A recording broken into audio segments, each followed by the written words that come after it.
Hey, wer kennt das? Ihr geht in die Ferien, an einem richtig schönen Ort, habt vielleicht eine schöne Ferienwohnung, vielleicht ein Hotel und es wird ins Bett gemacht, es ist eine schöne Aussicht und die ersten paar Tage genießt man so richtig. Und dann irgendwann so, bei den einen vielleicht nach einer Woche, bei den anderen vielleicht nach 10 Tagen, 2 Wochen, 3 Wochen, fängt da innen etwas zu passieren. Da fängt so ein Gefühl an. Und dann fängt man an zu denken, mein Bett ist irgendwie schon auch noch schön. Es ist schon irgendwie auch noch cool daheim. Und wir kennen es als Kind, oder? Wenn es da so anfängt, so das Heimweh kommt führen. Wenn wir so das Heimweh haben und uns darauf freuen, wieder in unserem eigenen Daheim zu sein. Und heute ist das Thema, das habe ich jetzt schon gesagt, das Thema ist Daheim sein. Daheim sein bei Gott. Und ich habe mir gedacht, hey, ich glaube, wir kennen alle zusammen das Heimweh von unserer Seele. Die Seele, die sich irgendwo sehnt danach, an einem Ort anzukommen, zur Ruhe zu kommen. Und wir möchten heute zusammen ein bisschen entdecken, wie wir diesen Ort bei Gott finden können, wie wir bei ihm sein können. Und unser Jahresthema «Unterwegs sein», falls ihr es verpasst habt, werdet ihr es immer wieder hören, es hängt drin. Vielleicht können wir noch schnell das Slide von unserem Jahresthema aufentun. «Unterwegs sein». Ich möchte ein Kompliment der Steffi geben. Wie cool das Slide geworden ist. Und vielleicht fällt noch die Spannung auf, die in dem Bild drin ist. Die Dynamik vom Wort «unterwegs», wo so richtig viel Bewegung drin hat. Man sieht so richtig, es ist noch immer her. Und vorne so das statische, das feste Sein. Und genau diese Spannung möchten wir das Jahr so ein bisschen zusammen entdecken. Und so das spannungsvolle Miteinander in unserer Nachfolge unterwegs, dynamisch, mit einem Auftrag und gleichzeitig immer wieder das Sein, zu Gott kommen, ausruhen. Und wir glauben, dass es nicht einfach der Dani hat aufgeschrieben, lineare Kausalität. Ich habe das nicht verstanden. Aber ich habe jetzt nachher verstanden, was er gemeint hat. Es ist nicht einfach so, dass wir jetzt euch eine Formel geben oder uns allen eine Formel geben und sagen, so musst du deinen Tag, so musst du deine Woche strukturieren, damit du möglichst produktiv bist. Du musst am Morgen Ruhe haben, dann musst du am Mittag noch Ruhe haben und einen Tag von der Woche Ruhe und dann bist du richtig produktiv. Es geht nicht darum, so Formeln zu finden, sondern es geht darum, so einen Rhythmus zu finden. In einen Rhythmus hineinzukommen. Der Timon hat letzte Woche gesagt, Jesus war richtig unterwegs, richtig busy, beschäftigt. Aber in dieser ganzen Beschäftigung, in der ganzen Hektik war er immer noch. Also er hat es geschafft, für beides gleichzeitig Hand in Hand zu gehen. Und das möchten wir zusammen entdecken, so der Rhythmus, der Gleichklang, den wir dort finden. Und wir hatten gestern Leiterschaftstag in Winterthur von der ganzen Bewegung, wo viele dabei waren von euch. Und der Dani Weber hat noch eine gute Bemerkung gemacht, die ich gerne mit euch teilen möchte. Er hat gesagt, ein paar von euch denken vielleicht, wir waren einfach nicht kreativ und hatten keine neuen Ideen für ein neues Jahresthema. Darum haben wir das letzte Thema genommen, Abenteuer Glaube, und es ein bisschen frisch verpackt. Er hat gesagt, es ist so ein bisschen wie Wein, der alte Wein in neuen Schläuchen. Und dann hat er aber ein cooles Bild gebracht und hat gesagt, nein, es ist der gleiche Rebberg. Es sind die gleichen Reben, aber es ist ein neuer Jahrgang. Es ist das gleiche Thema von der Nachfolge, von der nachhaltigen Nachfolge. Wir wollen zusammen unterwegs sein, wir wollen zusammen auf dem Abenteuer sein, aber es ist eine neue Note drin, es ist etwas Neues drin, wo wir das Jahr zusammen entdecken. Und ich freue mich mega drauf. Und ein Vers, der uns immer wieder wahrscheinlich begegnen wird, der uns im letzten Jahr schon ab und zu begegnet ist Matthäus 11, Vers 28 bis 30. Das ist so die Einladung, die Jesus ausspricht. Und ich habe mir erlaubt, eine englische Übersetzung frei zu übersetzen. Das heisst, es ist jetzt nicht wortwörtlich am Originaltext, aber es probiert so die Idee, auf eine andere Art und Weise zu kommunizieren. Das ist eine gemässe Message-Übersetzung. Und ich möchte das mal vorlesen. Es steht, bist du müde, erschöpft, von der Religion ausbrennt, dann komm zu mir, sagt Jesus. Ziehe dich mit mir zurück und du wirst dein Leben zurückgewinnen. Ich zeige dir, wie du echte Ruhe findest. Gang mit mir und schaff mit mir. Schau zu, wie ich Sachen mache. Lern von mir, und das ist so der Schlüsselsatz, lern von mir die ungezwungenen Rhythmen von der Gnade. Ich werde dir nichts Schweres oder Unpassendes auferlegen. Bleib in meiner Nähe und du wirst lernen, frei und leicht zu leben. Das ist die Einladung, die Jesus ausspricht. Und wie gesagt, das ist jetzt einfach eine Simon-Übersetzung und die ist nicht sehr nach dem Urtext. Aber es drückt die Einladung aus von Jesus und sagt, hey, komm zu mir. Find dein Sein bei mir und ich möchte dir lernen, wie du ein Leben leben kannst, mit einem Rhythmus, mit einem göttlichen Rhythmus, der ungezwungen ist und der ein Rhythmus von der Gnade ist. Und Jesus modelliert diesen Rhythmus mega gut. Ich weiss nicht, ob euch, von jetzt an wird es euch dann auffallen, wenn du das Thema unterwegs sein im Hinterkopf hast, es gibt ganz viele so Nebensätze, wo einem so beim Lesen, die überliest man sehr gerne. So, Jesus hat sich zurückgezogen für das Gebet und dann passiert irgendetwas Grosses oder so. Aber ganz viel lesen wir, dass Jesus diesen Rhythmus gelebt hat. Dass Jesus immer wieder den Ort vom Sein gesucht hat. Und das möchten wir zusammen lernen, am Vorbild von Jesus lernen. Wie können wir den Rhythmus von ihm übernehmen? Wie können wir mehr werden wie er in dem Ganzen innen? Und das ist, wie gesagt, nicht einfach nur auf der Ebene von unserem Kalender. Wie können wir unser Leben genauso gestalten wie Jesus? Wann ist er gebeten? Wie viel ist er gebeten? Wie hat er gebetet? Und dann, wie hat er geheilt? Was war die Methode und die Struktur? Sondern es ist vielmehr auf einer Herzensebene. Was hat Jesus beim Vater gefunden, wo ihn befähigt hat, in dieser ganzen Hektik sich immer wieder zu unterbrechen von Menschen? Da zu sein für Leute. Eine andere Übersetzung von diesem Bibelvers, die ich auch mega schön finde, ist, das Buch ist eher eine neue Übersetzung. Dort sind Vers 29 und 30 stehen folgendermaßen: Lebt im Einklang mit mir, sagt da Jesus, und lernt von mir. Denn ich bin voller Sanftmut gegenüber allen und bin geprägt von wahrer Demut. Wenn ihr mich zum Vorbild nehmt, wird euer ganzes Leben zur Ruhe kommen. Wenn ihr mit mir im Gleichklang lebt, könnt ihr aufblühen. Die Lasten, die ich euch zu tragen gebe, sind leicht. Und das ist so ein bisschen der inoffizielle Titel dieser Serie, ist so im Einklang mit Jesus leben. Wir möchten lernen, das unterwegs sein, im Einklang mit Jesus zu machen. Und das wollen wir zusammen heute anschauen. Und eben, wie gesagt, das Thema von heute ist daheim sein. Daheim sein. Und jetzt habe ich jetzt starten mit dem Sein. Und das ist vielleicht manchmal ein bisschen paradox. Das Sein, Stoppen, das zur Ruhe kommen, ein wichtiger Bestandteil von Nachfolge ist. Ich weiß nicht, wie es euch geht, aber ich würde denken, so ein Nachfolge, wenn wir hergehen, ein Ziel erreichen, ist in erster Linie mal möglichst schnell, möglichst weit. Und dann im schlimmsten Fall müssen wir vielleicht mal noch stoppen, um kurz etwas zu trinken und ausruhen. Aber wir sehen bei Jesus, glaube ich, einen Rhythmus, der ganz okay damit ist, oder der das beinhaltet, immer wieder zu sein und zur Ruhe zu kommen. Und das fällt uns nicht so leicht, oder? Ich weiß nicht, wie es euch geht. Wenn ihr noch immer warten müsst, irgendwie ÖV oder habt mit jemandem abgemacht und wartet irgendwo, was ist das Erste, was ihr macht? Ihr sitzt noch immer her, hat bei einem Kaffee abgemacht, jemand sitzt her und die Person ist noch nicht da. Das Erste, was wir machen, oder? 99%. Okay, Steffi tut die Leute beobachten, Elias tut beten, logisch. Pastor, die Bibel auswendig zitieren wahrscheinlich, Leute zum Glauben führen, einfach so das Klassische. Alle anderen von uns greifen so da in die rechte Hosentasche und nehmen den Knochen aus dem Sack raus und fangen irgendetwas an zu swipen und drücken und schauen und machen. Und es fällt uns sehr schwer, einfach zu sein. Und ich finde das schon fast unterdessen fast ein Spiel, so ein bisschen spielerisch mit mir selber. So, wie lange schaffe ich es, einfach noch immer zu warten, ohne etwas vorzunehmen? Wie lange schaffe ich das? Und ich finde das spannend, ihr dürft es gerne noch mal probieren. Es gibt noch andere Spiele. Ihr könnt bei der Schlange, beim Anstehen, beim Zahlen, könnt ihr die Bibel-App. Kommen wir das doch nachher noch auseinandernehmen und mal schauen, was alles okay ist und was nicht. Also, der Punkt ist nur da, es fällt uns extrem schwierig, nichts zu machen. Es fällt uns schwierig, zum einfach mal zu sein bei Gott. Und wir probieren alles Mögliche. Ist die Bibel-App noch okay? Nein, keine Ahnung. Aber wir probieren alles Mögliche. Wie viel dürfen wir noch? Aber einfach sein bei Gott ist brutal schwierig für uns, in unserer schnelllebigen Welt. Und es gibt so einen Soziologen, der Hartmut Rosa, ist ein deutscher Soziologe. Und der mit dieser beschleunigten Welt, in der wir leben, mit dieser Welt, die nonstop ist und immer wie schneller wird, bringt er das Gefühl von der Entfremdung in Zusammenhang. Er sagt, die Tatsache, dass wir in einer Welt leben, die so schnelllebig ist und die immer nonstop ist und wir immer erreichbar sind und wir immer etwas machen wollen, das macht etwas mit uns und das löst etwas aus und das nennt er Entfremdung. Das Gefühl von, ich passe irgendwie nicht ganz rein, vielleicht eine Unzufriedenheit, so eine Rastlosigkeit, oder? Um einen bekannten Autor zu zitieren. Also das Gefühl von, irgendwie fühle ich mich nicht wohl, nicht daheim. Und er hat ein paar Symptome, und ich möchte euch schnell vorlesen, so ein paar Symptome definiert für die Entfremdung oder für den Zusammenhang von Beschleunigung und Entfremdung.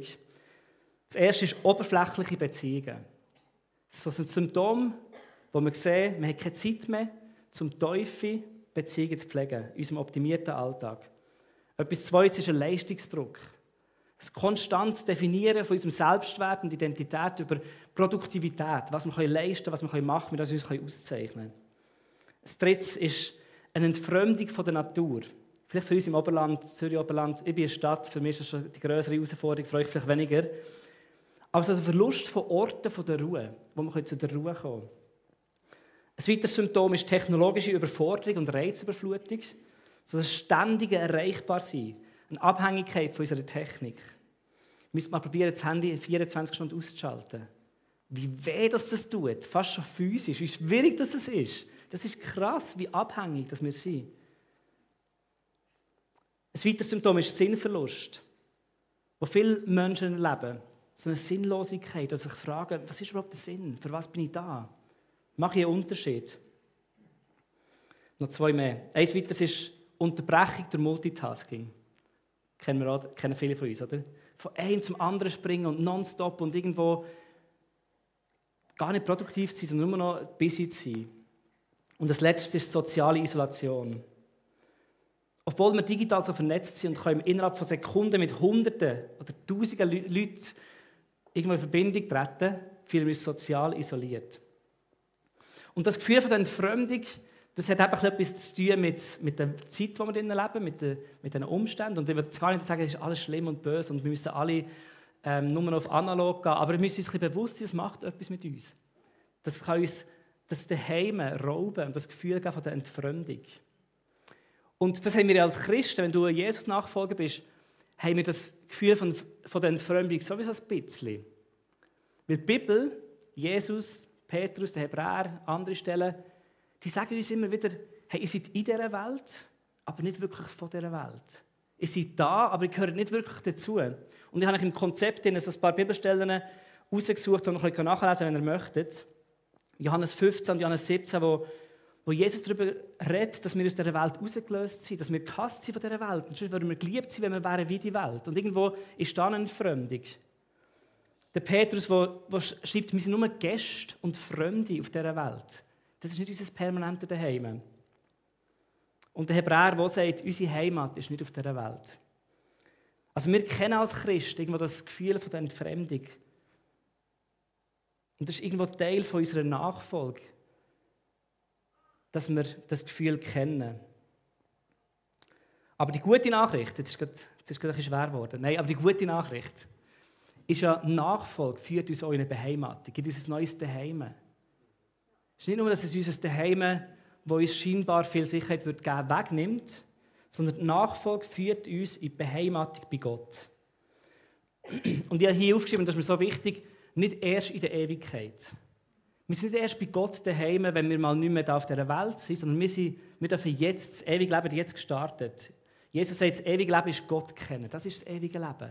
Und das hat jetzt gestartet, wenn du Jesus nachfolgst und in einer Beziehung bist mit ihm und ihn kennenlernen bist, vielleicht ganz am Anfang oder schon seit 1000 Jahren, dann dürfen wir uns daheim bei Gott finden. Im Psalm 71 ist es so schön ausgedrückt. Der Psalmist schreibt dort im Vers 1, bei dir, Herr, habe ich Zuflucht gefunden. Lass mich nie in Schande geraten. Erweise mir deine Treue, oder da springe ich zum Vers 3 ab. Sei für mich ein Fels, ein sicheres Zuhause, zu dem ich immer fliehen kann. Du hast ja fest beschlossen, mich zu retten. Denn mein Fels und meine Burg, das bist nur du. Das ist ein wunderschönes Bild, wo der Psalmist sagt, hey, du bist mein sicherer Daheim. Du bist mein Fels, du bist meine Burg. Und ich habe mir überlegt, was macht denn ein Daheim aus? Was macht Heimat aus? Und ich habe als Prediger tut man immer 3 Punkte machen. Und darum reduziert man immer alles auf 3 Punkte. Und wahrscheinlich gibt es noch andere Punkte und gibt andere Unterteilungen.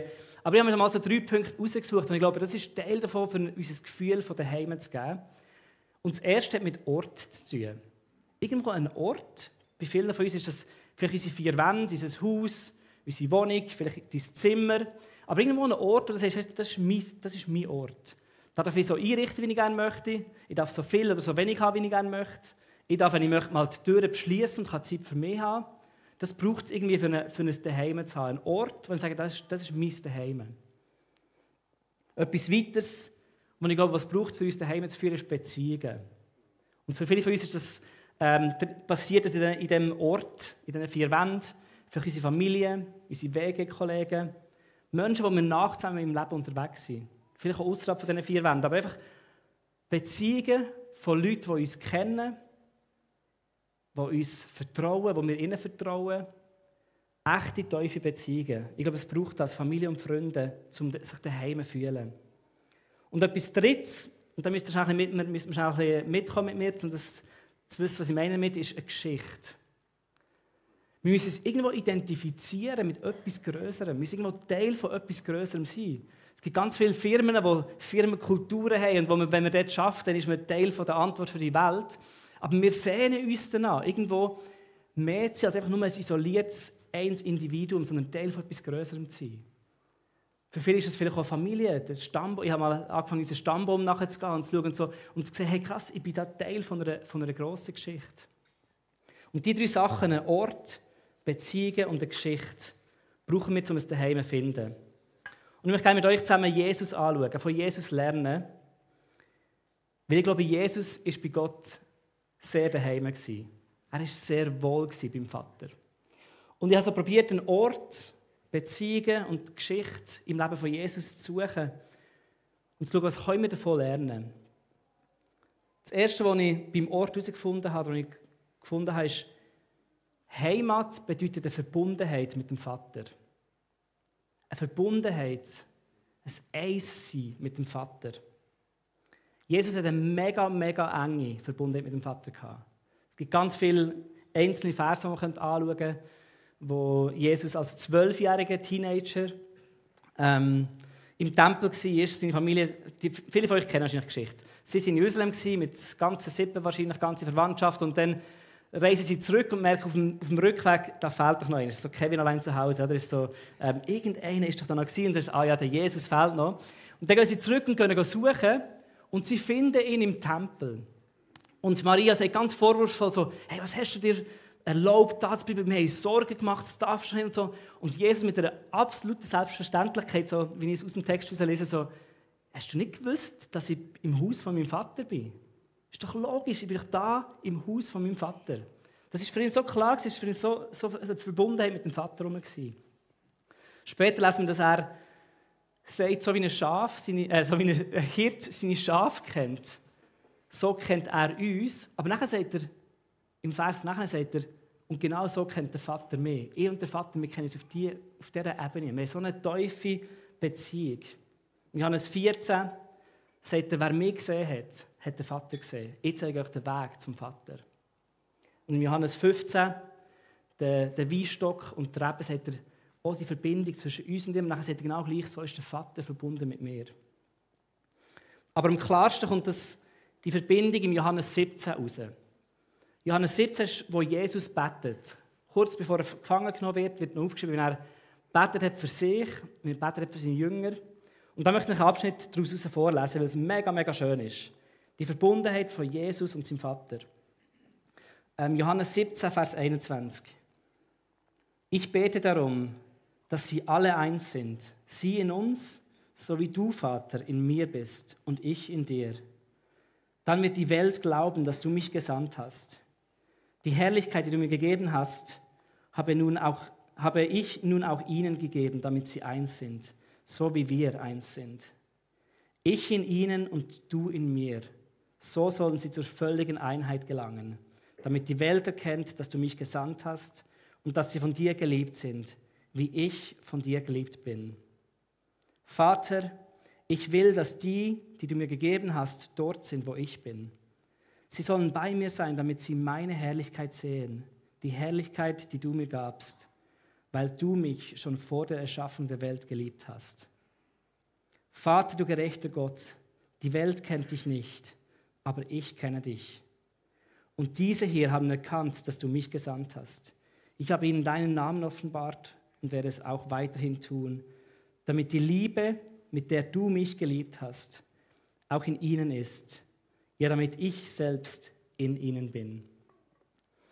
Ich finde es so einen schönen Text, wenn wir zulassen, wie Jesus gebetet hat, wie Jesus mit dem Vater geredet hat und die innige Verbindung, die sie miteinander hatten, die Verbundenheit mit dem Vater. Das ist der Ort, wo ich glaube, wo Jesus immer wieder das Daheim gefunden hat für seine Seele.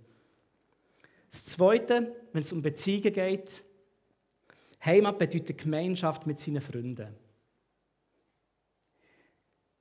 Ich weiß nicht, ob ich schon mal überlegt habe, dass Jesus sich auswählen konnte, einfach so als Superhero in die Welt hineinzukommen und so die Sachen zu machen, die er halt machen muss, und dann wieder verschwinden. Und das wäre einfach sehr untypisch für Gott, wenn er sich irgendwo da gescheut hat, um ins Leben, ins reale Leben hineinzustehen. Aber er hat sich dazu entschieden, als Mensch in die Welt hineinzukommen, und in dem Innen hat er Beziehungen gebraucht. Er hat Freunde um sich herum gebraucht. Und unser erster Gedanke ist natürlich, ja, das ist in erster Linie mal praktisch für ihn, damit er seinen Auftrag erfüllen kann, oder? Er hat einfach Leute gebraucht, damit nachher das Evangelium verkündet wird, Kirchen gebaut werden und so weiter. Aber Jesus sagt in Johannes 15, Vers 15, sagt er, ihr seid nicht meine Diener. Ich nenne euch nicht mehr Diener. Ihr seid nicht nur die, die für mich arbeiten, sondern ich nenne euch Freunde. Weil ich habe mein Herz euch offenbart. Ich habe mein Herz mit euch geteilt. Ihr wisst, was meine Absicht, was mein Tiefste ist. Jesus hat sich seine Jünger als Freunde gewünscht und Freunde genannt. Und es ist so weit gegangen, dass er im Garten Gethsemane, das ist so eine krasse Szene, unser Gott, der die ganze Welt geschaffen hat, ist im Garten Gethsemane kurz bevor er ans Kreuz geht und er betet das Gebet, lass den Kelch an mir vorbeigehen, wenn es irgendwie geht, aber nicht mein Wille, sondern dein Wille soll passieren. Und er bittet seine Geschöpfe, wo er vor der Erschaffung der Welt schon da war und hat Gemeinschaft gehabt in der Dreieinigkeit von Gott. Und er bittet seine Geschöpfe um Hilfe. Er sagt, hey, betet mit mir. Ich finde es so krass, dass Gott uns Menschen möchte, dass wir ihm helfen, dass wir mittragen. Und er hat die Beziehung gesucht und braucht. Und etwas Drittes ist, Heimat bedeutet, eingewoben zu sein in eine größere Geschichte. Ist Teil davon zu sein, von einer größeren Geschichte. Und das ist, Jesus ist im jüdischen Kontext aufgewachsen und da ist es ganz klar, dass du eingewoben bist in die grosse, lange Geschichte vom Alten Testament. Dass da Feste sind gefeiert wurden, die dich immer wieder daran erinnert haben, an die Vorfahren, was sie mit Gott erlebt haben. Dass sie wahrscheinlich in der Schule haben grosse Teile vom Alten Testament auswendig gelernt. Dass sie Psalmen immer wieder gebraucht haben zum Beten.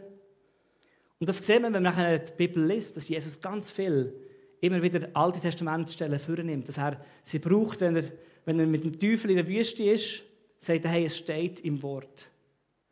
Oder wenn er am Kreuz hängt, dann zitiert er den Psalm.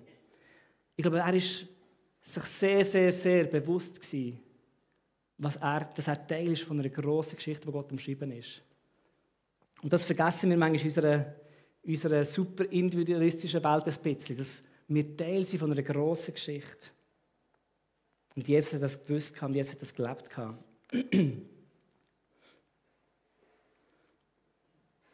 Jetzt möchte ich gerne mit euch zusammen anschauen, wie können wir denn jetzt das Daheim bei Gott finden? Wie können wir ein Daheim haben bei Gott? Wie können wir bei Gott daheim sein?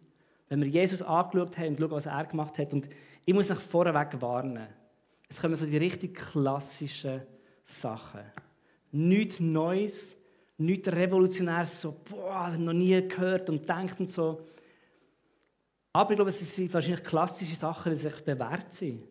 Weil das ist, was ganz viele Nachfolger über Jahrhunderte schon gemacht haben und es ihnen das Fundament gegeben hat, um bei Gott daheim zu sein. Weil das Erste ist genau, was Jesus den Ort gegeben hat vom Daheim, ist die Verbundenheit mit Gott, die Verbundenheit mit dem Vater. Ich glaube, wir müssen die immer wieder suchen im Gebet.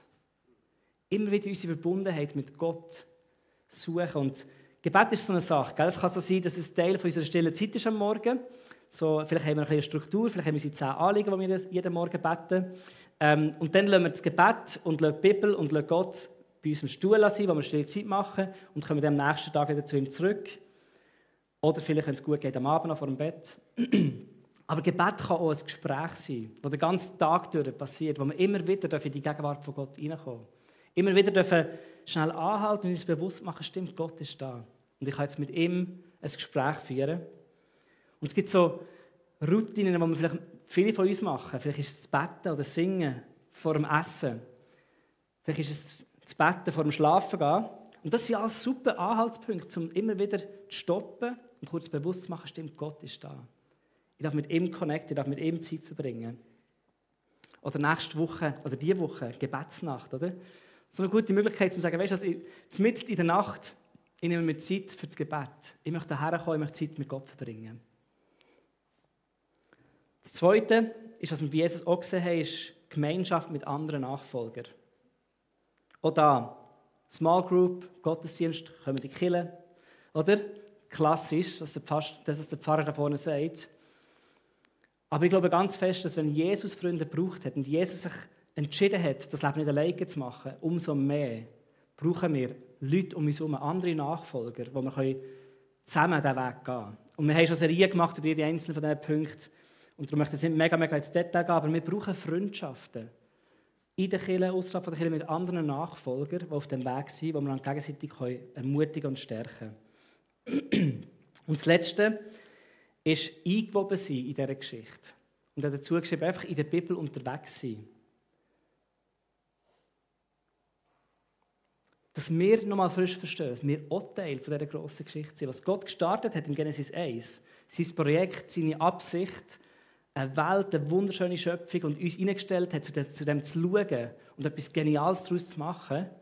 Wenn du ein Nachfolger von Jesus bist, und auch wenn nicht, bist du gemacht worden zum Teil von dem sein. Wir sind Teil von einer viel, viel größeren Geschichte, die über unser kleines, begrenztes Leben rausgeht. Und das ist etwas Wunderschönes zum Verstehen. Ich habe so ein paar Arten vom Bibellesen, die ich euch gerne einfach vorstellen möchte. Wahrscheinlich kennen das eine oder andere schon. Aber manchmal hilft es, nochmal zu überlegen, stimmt, wie bin ich in der Bibel unterwegs? Und vielleicht müssen wir etwas Neues ausprobieren. Und das Erste ist so ein bisschen einfach fortlaufend Bibel lesen. Ich habe Anfangsjahr wieder gestartet, das ist so ein klassischer Jahresvorsatz, oder? Bibel in einem Jahr durchzulesen. Ich habe gesagt, hey, ich möchte wieder mal das von Anfang bis Ende durchlesen und wieder mal den grossen Überblick haben über die Geschichte. Und das kann etwas mega Schönes sein. Auf YouVersion sich einen Bibelleseplan suchen, einen Jahresbibelplan.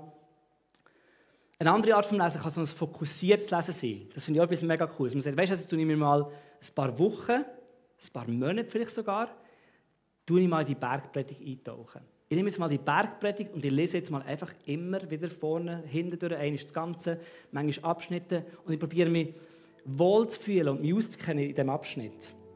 Oder vielleicht Psalm 139, habe ich auch mal über eine ganz lange Zeit immer wieder Psalm 139 gelesen. Einfach das Gefühl, ich möchte in dem Vers länger, oder in dem Psalm länger sein. Eine andere Art vom Lesen kann das wiederholende Lesen sein. Es gibt so die Lectio Divina, es gibt andere Methoden von einfach einen Abschnitt nehmen, ein paar Verse nehmen, die mal einmal durchlesen, dann mal schnell stoppen, Gott einladen und sagen, hey, was möchtest du mir sagen, was möchtest du mir zeigen? Dann es nochmal lesen, sagen, hey, was sticht raus? Das Wort, der Satz. Gott, warum? Was möchtest du mir da sagen? Beten, nochmal lesen, 3-mal, 4-mal. Und einfach im Gebet so eine Bibelstelle verdauen oder mit Gott zusammen anschauen. Eine weitere Möglichkeit, die ich im Moment nicht so gut bin, aber mega, mega cool finde, wenn man dazu kommt, das zu machen, ist auswendig lernen. Und zwar nicht so sonntagsschulmässig, einfach so einzelne Sätze, damit du bewaffnet bist, für so richtig christliche Argumente umzuschießen. Das ist auch cool, hat seinen Platz. Aber längere Abschnitte, mal so 5-6 Vers, mal so einen ganzen Gedankengang von Paulus oder ein Teil vom Gebet von Jesus, aber sich mal so eine Portion auswendig zu lernen. Das ist so etwas, wo du nachher im Bett liegen und dein Kind liegt nebenan und du weißt, ich darf mich nicht bewegen, sonst wacht er auf. Du kannst trotzdem deine Bibel lesen, weil du hast Bibel-Intus. Und es kann so gäbig sein, es kann so hilfreich sein und es hilft deinen Gedanken, die mit dem immer wieder auseinandersetzen. Und es ist so wie ein Wiederkäuen, das du machen kannst, wenn du das hast. Und die letzte Art und Weise vom Bibellesen ist ein Studieren. Ich arbeite noch beim IGW, von dem möchte ich noch Werbung. Nein, das ist keine Werbung. Aber die Bibel nochmal anzuschauen, das machen wir auch immer wieder in der Bibelserie, so die Zusammenhänge aufzeigen. vielleicht Kommentare lesen, vielleicht reinzusteigen, vielleicht ein Bibelprojekt-Video zu schauen dazu und zu verstehen, okay, so funktioniert das Buch und jetzt bin ich da und das könnte da passieren. Und plötzlich sehen wir Zusammenhänge und sehen wir Sachen und Gott kann sich da innen zeigen. Und eine andere Methode ist die SOAP-Methode. Kennt das jemand? SOAP ist Englisch für Safe. SOAP steht für Scripture, also Schrift. Sich einen Bibelvers zu nehmen, den im Notizbuch rauszuschreiben. O ist für Observation oder Observation, Beobachtung. Mal zu schauen, hey, okay, was beobachte ich da? Was passiert da? Was möchte Gott vielleicht sagen? Das A ist für Anwendung oder Application. Aufzuschreiben, okay, was möchte ich jetzt mit dem machen, was ich da beobachtet habe? Was soll ich jetzt heute mit dem umsetzen in meinem Alltag? Und das das P für persönliches Gebet oder Prayer. Am Schluss das Gebet aufzuschreiben. Das ist jetzt alles mal Methode und Technik, aber wo ich euch möchte einfach ausrüsten oder inspirieren oder mitgeben, um zu sagen, hey, lass uns in dieser Geschichte, in dieser Bibel unterwegs sein, das Jahr. Wenn wir daheim finden bei Gott und wir werden im Teil 4 dann noch intensiv so ein bisschen auf die passiveren Wege, um mit Gott zusammen zu sein. Also wenn ihr jetzt denkt, so in die Gegenwart von Gott sein, da gibt es noch ganz viele andere Sachen, das werden wir noch intensiv anschauen. Aber heute können wir so die klassischen Sachen bringen von Gebet, Gemeinschaft, Bibel. Und ich glaube, wenn wir es nicht einfach als Routine machen, sondern mit einem Herz von, hey, ich möchte bei Gott daheim sein, ich möchte bei ihm ein Daheim finden, dann hilft es uns immer wieder in seine Gegenwart zu kommen und uns bei ihm zu platzieren. Und wir machen in dieser Serie so eine Challenge, die heisst «Mehr Einklang-Challenge», wo ihr jeden Sonntag die Möglichkeit habt, eine Challenge anzunehmen oder nicht. Es ist nicht so, dass jeder das muss und dass die es annehmen, bessere Christen sind. Aber einfach eine Einladung, zu sagen, weißt du, ich möchte eine Challenge annehmen, mehr im Einklang mit Jesus zu leben. Die Challenge für heute ist, einen Bibelleseplan zu starten. Darum habe ich ein bisschen über die Bibel intensiver darüber geredet, um euch Ideen zu geben. Aber zu überlegen, hey, okay, ich möchte dieses Jahr unterwegs sein in der Bibel. Und es hat da vorne beim Kreuz hat es so Zettel und es wird dann im Verlauf dieser Serie wird es auch noch Magnet geben, dass ihr das Zettel noch irgendwo im Kühlschrank oder noch immer aufhängen könnt. Aber wenn ihr das möchtet, dürft ihr nachher einfach später im Gottesdienst dürft ihr dann da übergehen, dürft ihr so ein Zettel holen, könnt aufschreiben, ja, ich möchte den Bibelleseplan starten und könnt das als Challenge mitnehmen. Ich möchte zum Schluss eine Zeit der Reflexion geben, um einfach kurz zu stoppen und Gott nochmal zu fragen, was möchtest du heute Morgen, dass ich mitnehme? Vor allem, was Simon gesagt hat, oder vielleicht auch etwas anderes, was Gott dir gesagt hat. Und ich habe 3 Fragen aufgeschrieben, die du dir vielleicht stellen kannst, vielleicht die eine oder alle. Die erste Frage ist, kennst du dein Daheim? Oder wo bist du daheim? Die zweite Frage ist, bist du wohl bei Gott? Ist es dir wohl in seiner Gegenwart? Da kann man nachher ganz viele Fragen als Follow-up, je nachdem, was da für eine Antwort ist. Aber frag dich mal, bin ich wohl bei Gott? Für mich wohl an dem Ort. Und das Letzte ist die Frage, hey, was denkst du, was Gott dir heute Morgen möchte einladen, mitzunehmen oder anzuschauen? Wir nehmen uns kurz 1 Minute, 2 Zeit und dürft einfach das reflektieren und Gott fragen.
Psalm 42, Vers 2 steht, wie der Hirsch nach frischem Wasser lechzt, so lechzt meine Seele nach dir, o Gott.